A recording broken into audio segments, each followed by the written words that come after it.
Good morning विद्यार्थी मित्रांनो. Types of sentences.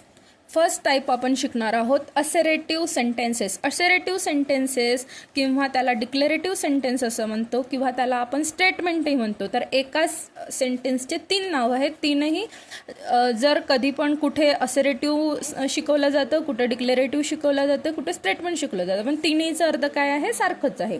त्याला आपण मराठी म्हणते विधानार्थी वाक्य. म्हणजे आपण तिथं काय केलं आहे? विधान केलेलं आहे. त्याच्यामध्ये आपण such a sentence state as a sentences state a fact, opinion or idea. तर हे सेंटेन्सेस आपल्याला काय सांगतात? एखादं फॅक्ट सांगतात, आपलं ओपिनियन मत सांगतात किंवा आयडिया सांगतात. आता इथे आपण लक्षात घेऊया. Ridisha is my daughter. She doesn't like tea. The sun rises in the east. It is raining today.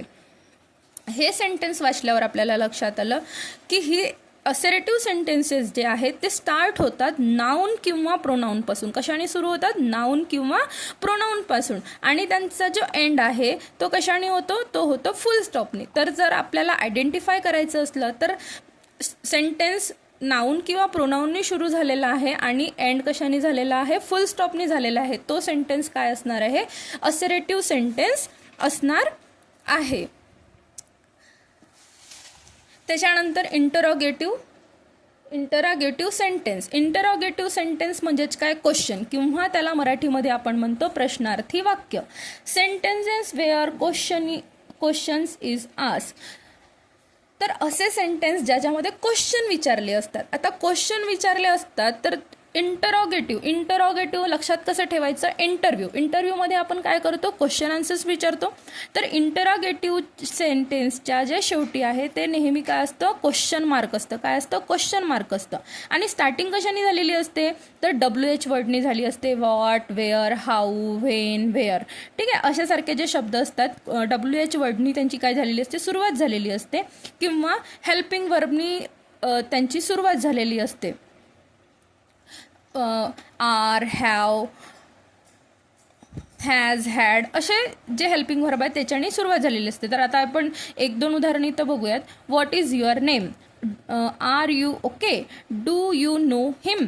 How are you? असे जे प्रश्न आहेत हे प्रश्नामध्ये आपल्याला समजतं की हे काय आहेत? इंटरोगेटिव्ह सेंटेन्सेस आहेत. त्याच्यानंतर इम्पेरेटिव्ह सेंटेन्सेसला आपण कमांड म्हणतो.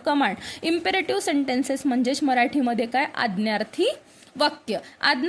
आता याच्या हे जे सेंटेन्सेस आहेत such sentences which are use to permit, command or advice, request are known as imperative sentences. आता ज्या सेंटेन्सेसमधून आपल्याला असं वाटत आहे की त्या सेंटेन्सेसमधून काहीतरी ॲडवाईस दिली गेलेली आहे, कमांड दिली गेलेली आहे है ना, किंवा रिक्वेस्ट केलेली आहे, तर त्या सेंटेन्सेसमध्ये ते सेंटेन्सेस काय असतात? इम्पेरेटिव्ह सेंटेन्सेस असतात. आता इम्पेरेटिव्ह सेंटेन्सेस आणि असरेटिव्ह जे सेंटेन्सेस असतात त्याच्यामध्ये तुम्हाला लक्षात येईल की इम्पेरेटिव्ह आणि असरेटिव्ह जे सेंटेन्सेस आहेत त्यांची जी एंडिंग आहे ती कशाने झालेली आहे? फुल स्टॉपनी झालेली आहे. कशाने झालेली आहे? फुल स्टॉपनी झालेली आहे. पण सुरुवात कशी आहे? तर इम्पेरेटिव्ह सेंटेन्स जे आहेत, इम्पेरेटिव्ह सेंटेन्स आहेत मेन वर्बनी स्टार्ट होतात. कशाने स्टार्ट होतात? मेन वर्बनी स्टार्ट होतात. Sit there, open the gate, please help the door, never tell a lie, stand up, sit down, stop writing, open the gate, close the gate है ना. तर जिथे आपण काय कमांड देत असतो, सुरुवात कशाने होते? मेन वर्बनी होते आणि एंडिंग कशाने होते? तर फुल स्टॉपनी होतं. आणि याच्यामध्ये जो सब्जेक्ट असतं, सब्जेक्ट हा हिडन असतं. सब्जेक्ट काय आहे? इथे सब्जेक्ट हा नेहमी यू राहतं. काय राहतं? यू राहतं. म्हणजे you sit there, you open the door, you stand up ना. आपण जी पण कमांड देतो ही पुढच्यालाच देणार आहोत. ठीक आहे. त्याच्यानंतर येतं एक्सक्लामेटरी सेंटेन्सेस म्हणजे काय? एक्सक्लामेटरी सेंटेन्सेस म्हणजेच उद्गारवाचक वाक्य. आणि उद्गारवाचक वाक्य जेव्हा असतात ते ओळखण्यासाठी खूप सोपे असतात, कारण की त्यांच्या शेवटी काय असतं? उद्गारवाचक चिन्ह असतं. म्हणजेच काय? एक्सक्लामेटरी साईन असतं.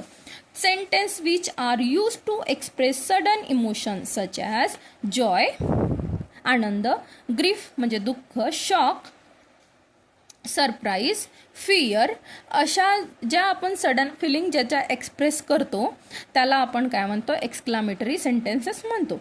Wow, thank God, oh my God, oh no, I failed the test, it's unbelievable, how cold the night is. अशा वाक्यांच्या शेवटी, ज्या वाक्यांच्या शेवटी एक्सक्लामेटरी साईन असतो त्याला आपण एक्सक्लामेटरी सेंटेन्सेस म्हणतो. थँक्यू.